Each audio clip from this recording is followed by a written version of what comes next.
Let's take the quiz.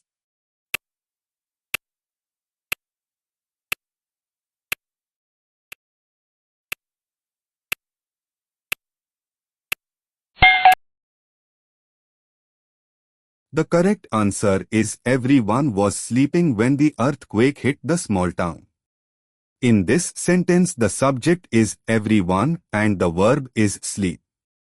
The correct phrase is everyone was because everyone is a singular pronoun and it requires a singular verb.